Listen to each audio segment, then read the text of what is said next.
Alright, so basically I just finished doing the POR 15 prep. 3 easy steps. It's just that simple. The box says it all, literally.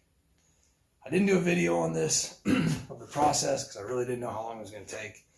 It really wasn't necessary in my opinion. It's self-explanatory. These are the 2 bottles along with these 2 brushes that come with the kit. These 2 bottles have the instructions on the freaking bottle. Read thing bottle. It's just that simple. It's like 15 bucks on Amazon. I'm pretty sure it was 15 bucks for the kit, for the clean kit. And I think I want to say somewhere around $35, $40 for the can of Gloss Black. So Gloss Black POR 15 paint. Also in the kit comes a little miniature can. So comes with everything you need to at least do a small project. But you can see there's a good bit of discoloration in the metal right here. That's actually what happened after using the etcher. It kind of stinks. It smells a little weird. They say it's not noxious, so it won't knock you out, but you definitely shouldn't breathe this stuff in. So trying to do it in a halfway open, ventilated area. They tell you after each step to clean it with water. I've seen some guys outside spraying it off with a hose. I don't know that that's really necessary. I just put a little sprayer nozzle on a water bottle, sprayed it down as much as I could. I cleaned it 2 or 3 times, wiped it down. I went through a whole bunch of shop rags. You know, you want to get this stuff as clean as possible. So anyways, I guess I'm at the stage now where I'm just letting it dry. I'm going to blow it off a couple times with the air gun, and I'm going to paint it. We'll see how this works. I've never done POR 15 before, but I've heard a lot of good stuff about it. So I figured it was time to go ahead and give it a try. I really want to take care of this Jeep. I want it to last a long time. I've heard a lot of good stuff about this paint. I've had some good outcomes with Rust-Oleum in the past, but I'm kind of sick of spray painting, so I'm kind of ready to try something new. A lot of old timers like to say that this stuff is the best stuff around. You apply it with the paint brushes. I'm just going to give these a try, see where this gets me. If this isn't effective enough, if it doesn't cover enough area quicker, I'll use a bigger brush, but I don't really mind taking a little while to do this, so it's not going to hurt my feelings if I'd spend a little extra time using the smaller brush. So anyways, if you guys have any questions about this stuff, don't hesitate to ask. By the way, these are the shop towels I was using. Nothing fancy, nothing special. Looks like a little bit of stuff still on this right here. So anyways, you get the idea. It's pretty self-explanatory, like I said, just using this kit. You just clean it, de-rust it, use, prior to everything, use some flap wheels, get as much rust off as you can. Use some wire wheels, get into all the welds, get into all the areas that need to be cleaned, need to be as rust-free as possible. Excuse me. Get everything out of there that you can. Get into all the little nooks and crannies with, I was using a kind of a Dremel tool, I guess.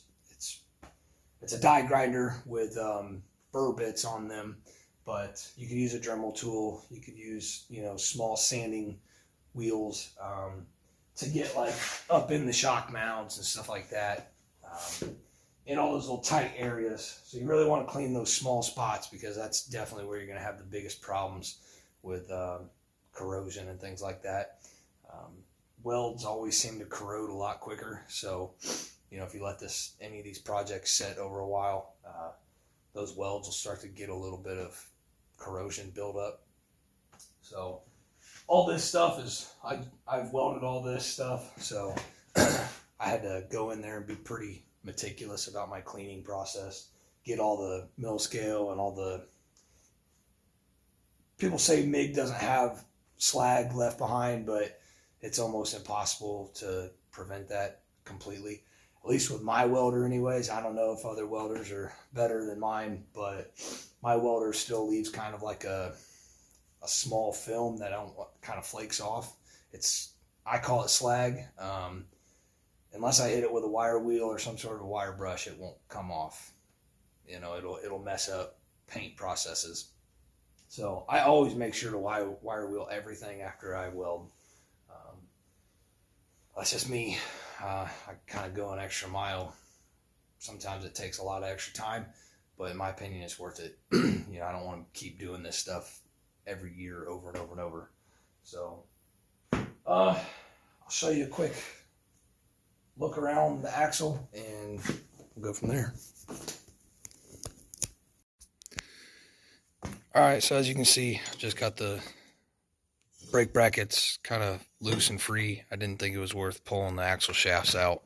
I know they're not the most attractive brackets. They're pretty rusty, but I really need to just get this thing on the road. So I'll deal with these another time. I'll sandblast them and deal with them another time, but I got to get this axle painted and complete and on the Jeep. So as I talk, I'll kind of just do a slow walk around here just so you guys can kind of see what the final outcome of everything is. I know this looks dirty, however it's not. It is perfectly clean, degreased. That is a brand new piece of metal, and just wire wheeling it kind of took that mill scale that most cold roll steel has. See a little bit of my cleaning process getting up there and the edges with the burr bit. I wanted to leave as much of the weld visible as possible. Just, I don't know, I'm not normally a fan of leaving a bunch of bare welds. I just personally, I've had a lot of bad luck, you know, with any sort of these edges, these grooves in the welds. They always seem to hold greases, oils, whatever, and paint never seems to really hold too well in there. So typically what I do, this was all welded. This was done before me, this bridge was, but it was pretty badly welded. You can kind of see a little bit of it right here.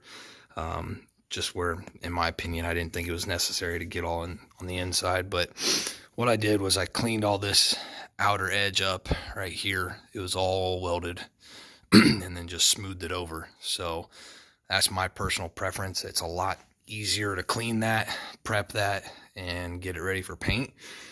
But, you know, areas down like in here, it's just not really necessary to clean all that up. Also, since I was doing this cleaner process, I figured that I would go that route, leaving, just kind of, I guess, challenging it, testing it, see what it would do, see if it would work, basically. So these are aftermarket shock brackets, shock mounts. Everything on here is from Barnes 4-wheel drive. So if anybody is looking for brackets and stuff and want to know what I use, that's where I got these from. Unfortunately, I thought I was going to do a 1-ton swap, so I got everything to fit a 1-ton axle. So these brackets are much bigger than the Dana 44 axle tube. So the cutouts weren't quite right, but I went ahead and used the brackets anyways. So just in case if anybody's wondering why these brackets look so large, I was originally planning on getting rid of this axle entirely and doing a 1-ton swap. So that is why I have a little bit of excess bracket right here and why this link mount bracket looks so large. In addition to the shock mount, it was for a 1-ton axle as well. So anyways, there's a little bit of a walk around, an idea of the final product and outcome before paint, and a little bit of what I got going on with all this. So I guess just a couple quick tips. Definitely double, triple check yourself. Make sure you've gone through the instructions. Make sure you've got everything done. Cleaning it, prepping it. Prepping is everything. I don't know a final product of this paint yet. I've never used it. It's always looked good anytime I've ever seen it. For anybody that hasn't done this, my personal use that I just did with it and suggestion was any nooks and crannies, any small spots, any hard to reach areas, the sponge helped tremendously. Kind of smashing it up in there and oozing it without, destroying the brush or anything. The sponge helped a bunch with that. Try to set yourself up in an area where you're not going to get anything, drips or anything like that in the end. Put it up on a surface that's not going to be affected. So make sure you're at least cautious of that. After you're done painting, or as you're painting, actually, I like to do it as I'm painting. Even with spray paint, especially with this stuff as well. But go back and kind of check your work, because as it starts to dry, the paint will start to run. Even though you think you've done a good job, you may not have. So go back and get all those little drips.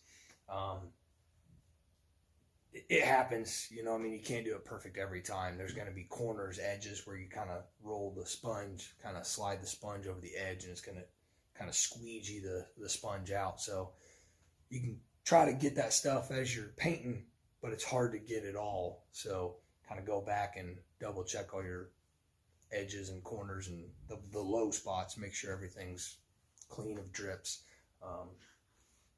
Also, a big one is, I'll show you here in a minute, sharp edges do not hold paint well. It doesn't matter what paint process you're doing, whether it's spray paint, powder coat, POR 15, Plasti-Dip even, everything. It's inevitable. Sharp edges do not hold paint well. So do yourself a favor. It takes a while. It sucks, but smooth every sharp edge over. I do that on all my projects, all my work, whatever you want to call them.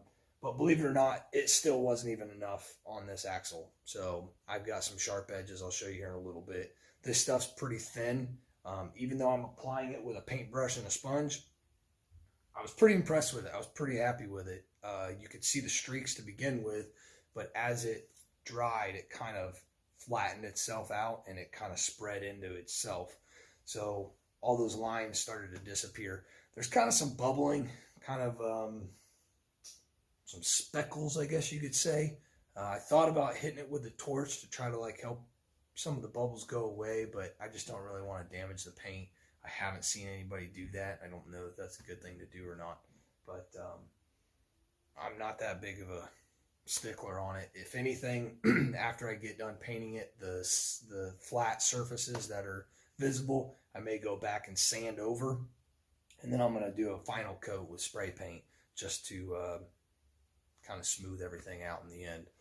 But definitely clean up the sharp edges. That's a big help. So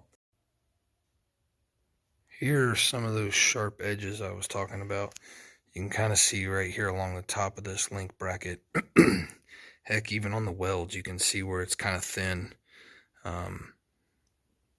It thins itself out so much on those points that it absolutely is required to do a second coat. This is just one coat. You can get a pretty good idea of not only the bubbles that I was just referring to, but even there in that center of the hole there, the sharp edge. So I'm trying to focus it as best I can here.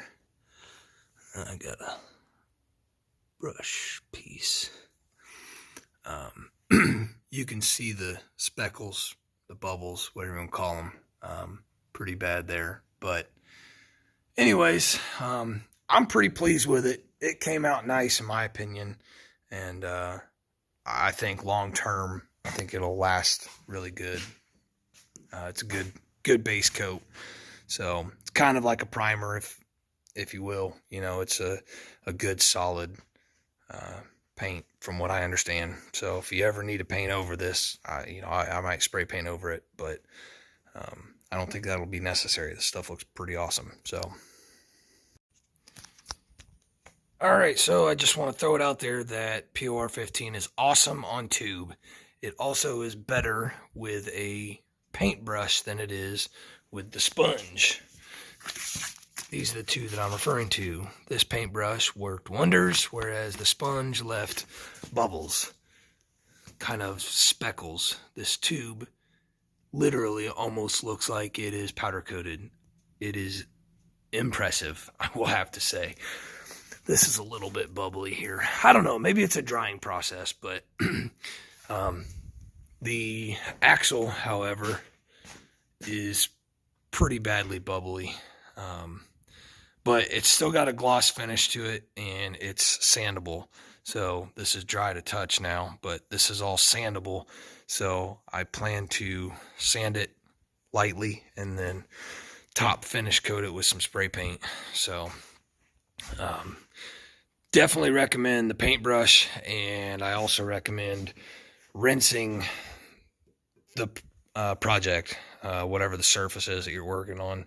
Rinse it a little bit better. I did it a little bit better rinsing on the front bumper than I did on the axle, and I think that may have helped with some of my results. Seemed to be a little bit cleaner and lay on a little bit nicer. So there's that.